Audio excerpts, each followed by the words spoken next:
All right, hey, it's Saturday, April 16th, 2022, day before Easter. And, I almost accidentally canceled this video. Are we still rolling? Yeah, we're still rolling. Okay, I am revisiting the video, the subject matter of the video. I'm not retracting anything. I'm revisiting it to try to make things a little clearer. So this is a revisiting of the video I did entitled "Why God is Both He and She," or "Why God is a Union of He and She," in response to Father Jacob's article at Russian Faith. And I had a really good friend of mine call me today, telling me he watched that video and he was extremely fascinated by my message, but he was still unclear about something. And as smart as that guy is, I figure if he's still having trouble with something I said, it's probably because I wasn't entirely clear, or I could have at least presented it a little bit better. So I imagine that there are probably some other people who could benefit from having me kind of cover the same ground and just break it down a little bit more than before. So here's how I want to approach this. I'm just going to attack the problem right out of the chute and say this. The Christian idea, and I'm going to focus this on orthodoxy because that's what I came out of. The Orthodox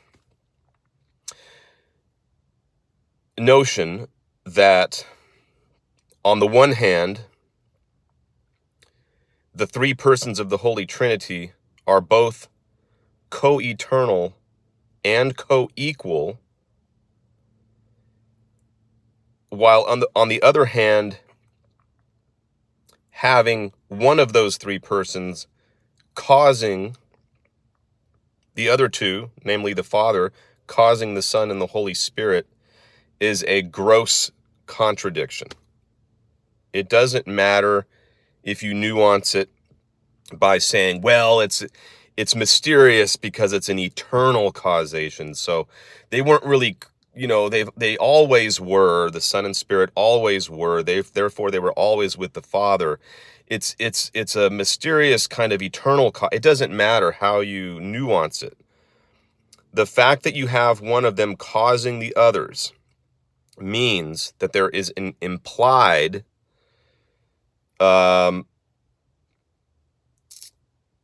superiority of the one over the other two.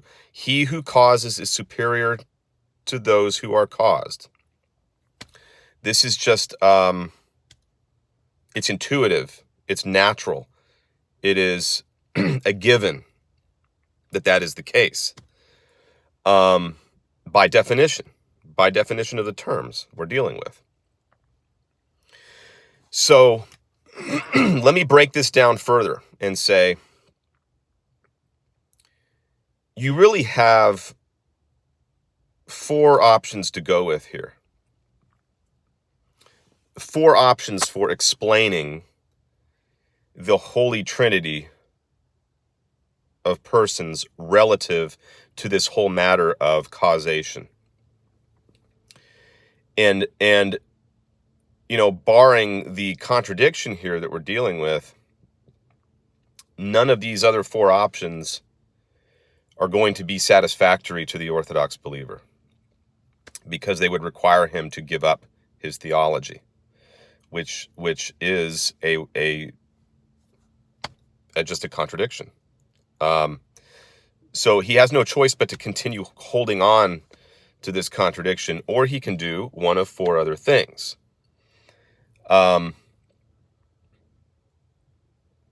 You can define causation in this instance the way the Abrahamist would define it relative to the created world and to human beings, and you could just say that the Spirit and the Son are comparable to humans in that regard, or to the created world, where they just come into being literally out of nothing from the eternal Father. So they would just be creatures, essentially, like us. The second option would be to remove causation altogether. And just be consistent with the fact of the three being both co-eternal and co-equal. In which case you are left with a small pantheon of three independent autonomous deities. So they're either creatures, number one, or you've got pure polytheism, number two, or there are two other possibilities as well, both of which would be dharmic in nature. So number three, you could conceive of the Father. You could say that the Father is equivalent to Brahman, the supreme deity, the supreme being, the creator, in Dharma, and say that he takes on different forms. Brahman takes on the form of Vishnu. He takes on the form of Shiva, Krishna, Brahma, and also certain goddesses like Radha, Lakshmi, and Saraswati. But then that would be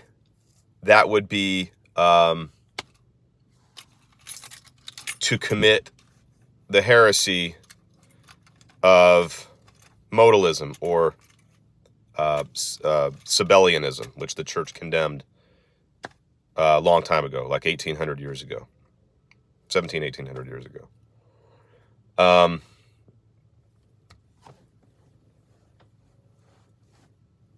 Also in Dharma, God causes from all eternity jivas, or souls, of beings like you and me. So we would be considered co-eternal with Brahman, but not co-equal with Brahman. He willingly and voluntarily engages in self-individuation or self-fragmentation and produces individuated consciences, which is what we would be. But again, that goes against Orthodox metaphysics and Orthodox ontology. So they would have to be, in order to give up this abject contradiction, this overt, gross contradiction, whereby you have to say the three persons are both co-equal and yet not, since one of them is causing the other two, or you give that up for one of the other four options, which don't fit their pre-commitments. They'd either have to be dharmic, or they'd have to see the Father and the Son as, they'd have to see the Son and the Spirit as modes of God, per modalism and Sabellianism, or they'd have to see the Trinity as a pantheon of polytheistic beings, three gods.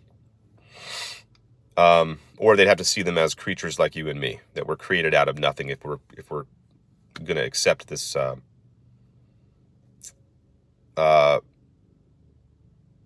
notion of something can come out of nothing, ex nihilo. So that's about it. I'm not sure how else I can break this down any further. I think that's about as far as you can go with it. I mean, those really are the options. Other than copping out and saying, we don't know, but that's the way it is. Well, that's not an argument at all. And it's certainly not going to convince anybody or persuade anybody to be a Christian who is thinking as deeply as we are here regarding such, fundamental questions regarding the nature of ontology and metaphysics and the nature of eternal causation. You've got to say something about what you're positing, or you're not saying anything, and there's no reason that anyone should feel obligated to adopt your position. So that's all I got to say. You know, I'm not trying to be a dick here or anything. I now see the issue very clearly for what it is. And I think that the foundation of Christian ontology is built on a house of cards. And I would really like for someone to seriously address this, like really try to address the issue here and come up with an answer that is satisfying. I'm willing to engage anyone on this. I don't expect to get an argument that makes sense, but I'm willing to listen to anyone, and I'm willing to engage in anyone who's willing to discuss this and debate this. So with that, I'm going to leave and go back and get some work in before it starts to get dark. Thanks a lot, guys. Have a nice weekend coming up. And for those who are celebrating Easter, have a nice Easter tomorrow. Thanks a lot. Bye-bye.